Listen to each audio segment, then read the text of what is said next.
I'm so excited to announce that I will be running the Houston Marathon this January. I've got an ambitious goal time of 3 hours and 30 minutes. I say it's ambitious because my PR in the marathon is 3 hours and 50 minutes. A 20-minute PR, it's going to be hard to get to, but I'm going to be able to get there with the help of my partner, Revive Plunge. We'll talk more about them later. I decided to do Houston this year because it is a very flat course. It is very known for people setting PRs. There are a lot of elite runners that go and run Houston with the goal of qualifying for the Olympics, setting their own personal PR. Lots and lots of reasons that people specifically go and run the Houston Marathon.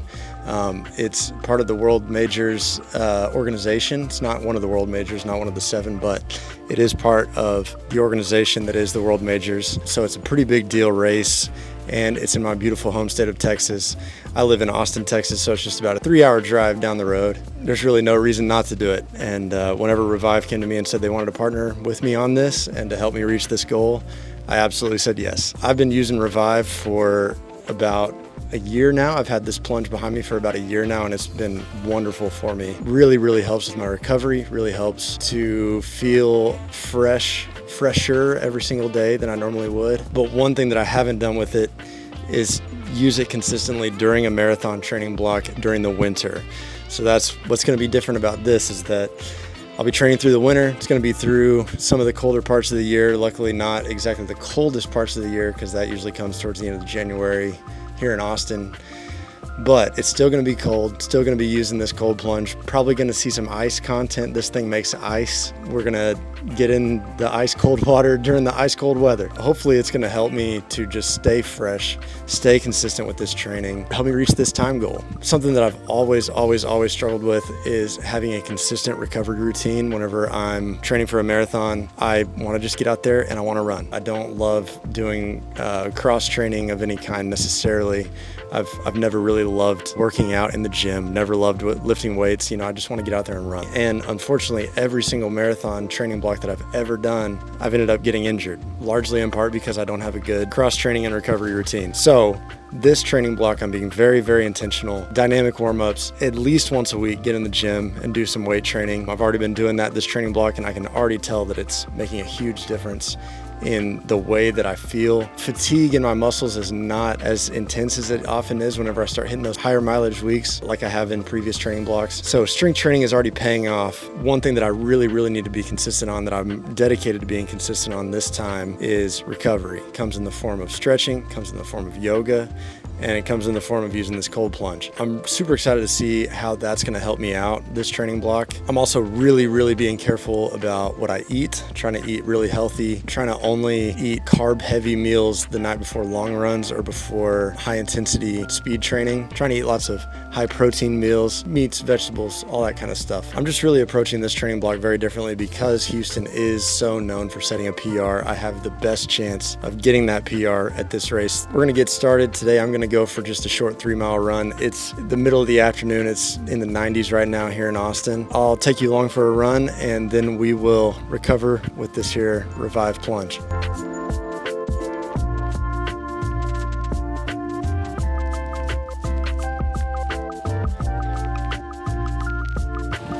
So something I'm doing this training block on top of strength training and recovery and eating healthier is I'm trying to take things at a much lower intensity. One thing I think has contributed to my injuries over every training block that I've ever done is that I tend to take things too fast.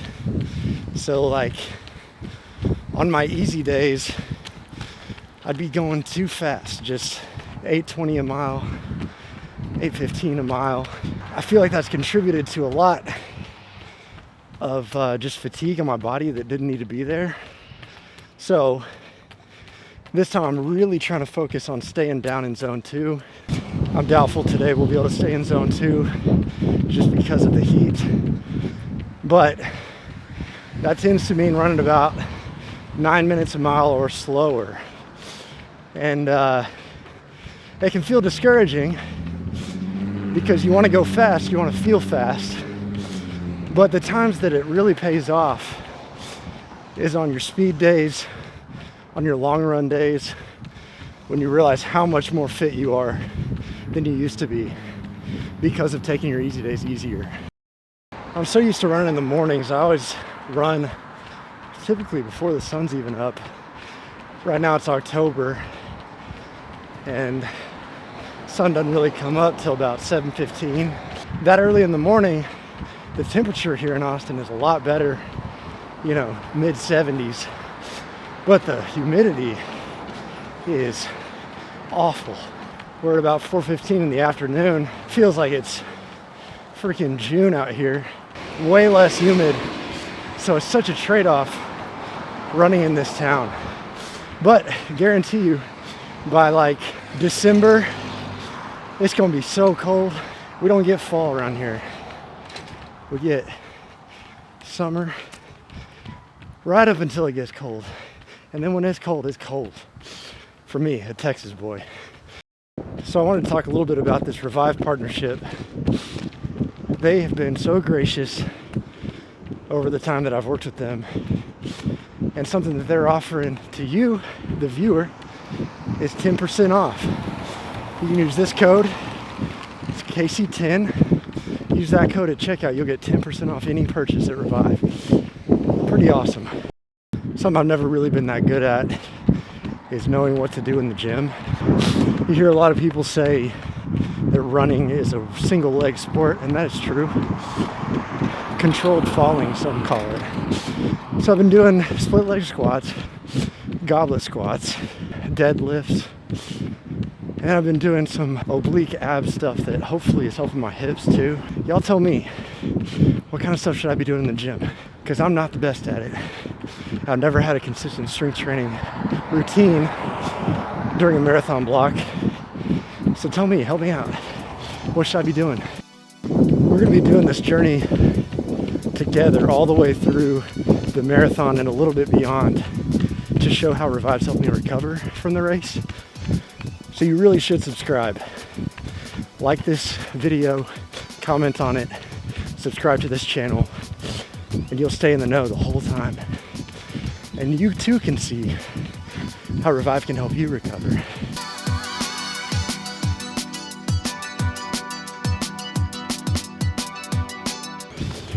Freaking hills, dude. Austin is not flat anywhere. These hills suck. But they're gonna help me at Houston where it's really flat.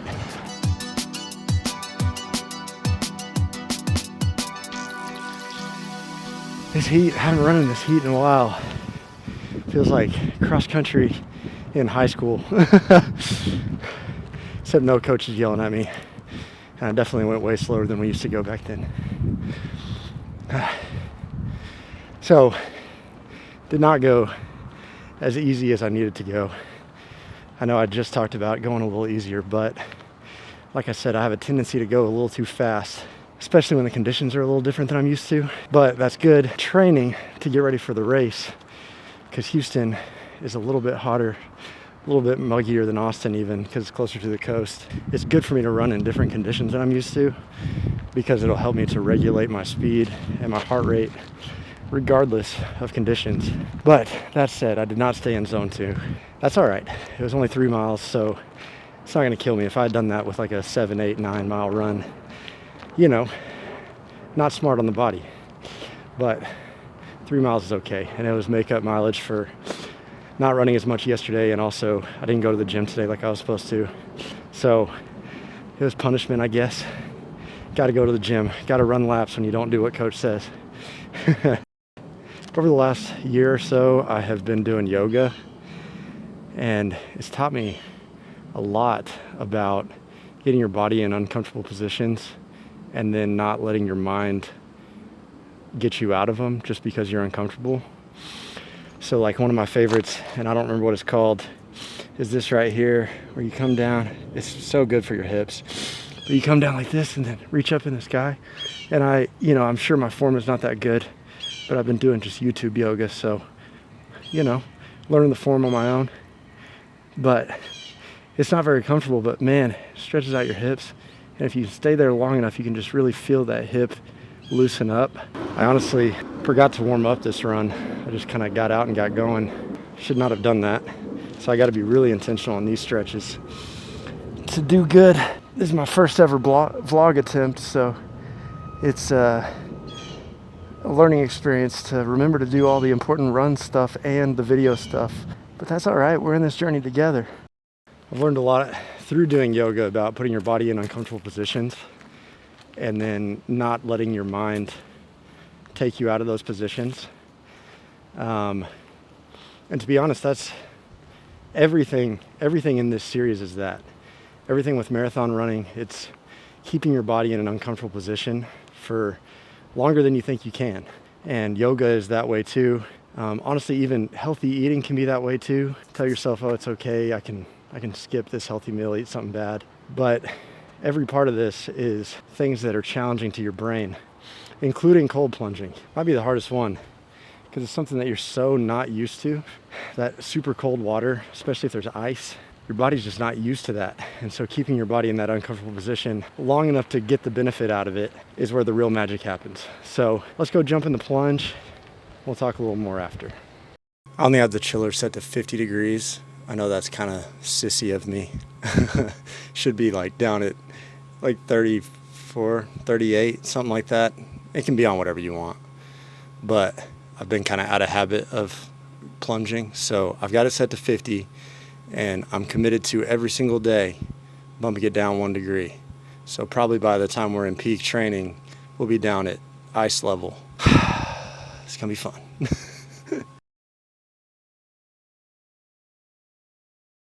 All right, here we go. Never easy.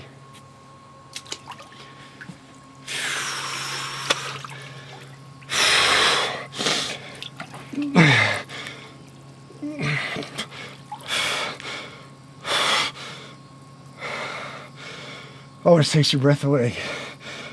So again, we're putting our body in uncomfortable positions and keeping it there. So we're gonna stay in for 3 minutes. That's all I can do. That's all I can do. I've been way out of the habit of cold plunging, but I am looking forward to the mental challenge that it's gonna be, the physical challenge that it's gonna be, along with marathon training, eating healthy, making sure and doing dynamic warm-ups, stretching after, doing yoga, getting good sleep, all the things that you're supposed to do for a successful marathon training block. But I'm really dedicated to get to the 3 hours and 30 minutes. I'm really, really dedicated to get there. I hope you come along for the ride. Hope you have enjoyed this video. Again, subscribe to this channel just so you can stay in the know of how this is going, stay in the know of how Revive is helping me to maximize on my recovery. That's it for today, and we'll see you next week.